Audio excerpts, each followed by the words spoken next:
So now you can imagine how difficult it was to observe stars during the night by such kind of things. Okay, the next part is a book story. Why books? Because it was not only one book which everybody know. The first book was wrote in 1514 by Copernicus, and it was the Commentarius, little commentary. In such books, Copernicus just put the thesis about the heliocentric. And he just gave this book to France, so people in Europe know about his theory from these ages. So the idea of heliocentrism is obviously much older. So people ask, why Copernicus is so famous? Because the idea was betrayed to Aristarchus of Samos in the 3rd century before Christ, so hundreds of years before. It was because Copernicus, at the beginning, had some hypotheses. After that, he prepared some experiment. And after that, he used the mathematics to explain what he observed. It was really something new in the science. It was really something new. And from this moment, people say that science was changing. Because people start to understand that if you really want to work in science, you need to prove your theory. You need to use mathematics as a language of science. It was something which Copernicus did as a first. Yeah, but this was a first book, but the second book, which maybe you didn't hear about, it was a work by George Joachim de Porres, also known as Rheticus. He was a mathematician, astronomer, cartographer, and he was the only one student which Copernicus had.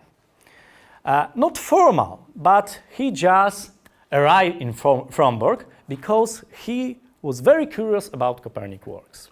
We exactly don't know how he knew about his theory, but this theory in Europe was more or less known.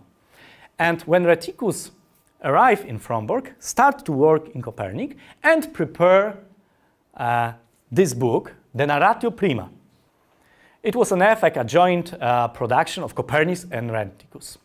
It was some kind of trial for the main work. You cannot imagine now. So he prepared exactly paper about the paper.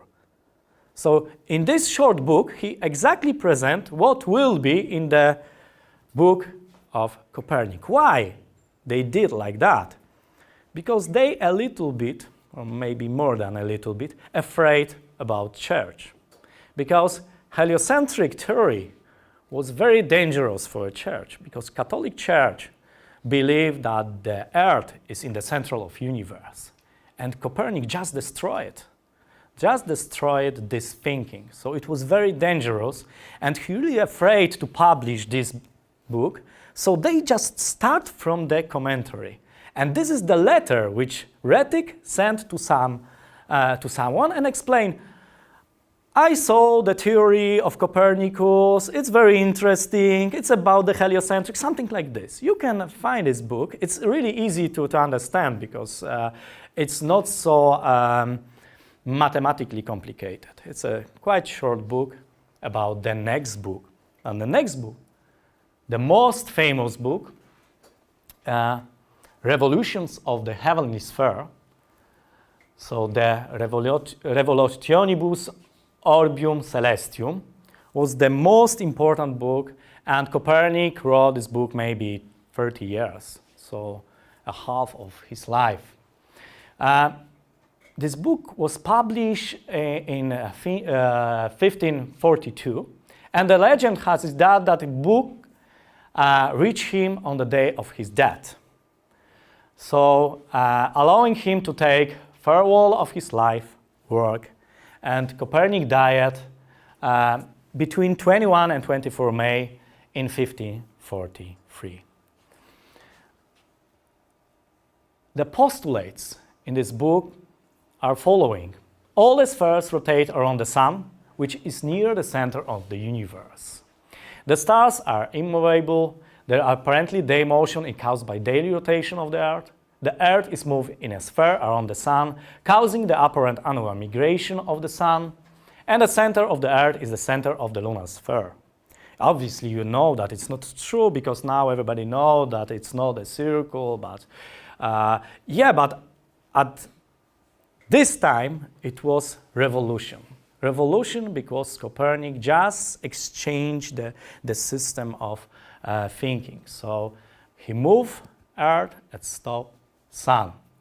Obviously, after him, Galileo, Kepler, Newton improved this theory, and now everybody knows how it's works. But in this time, it was revolution. But the title not means revolution.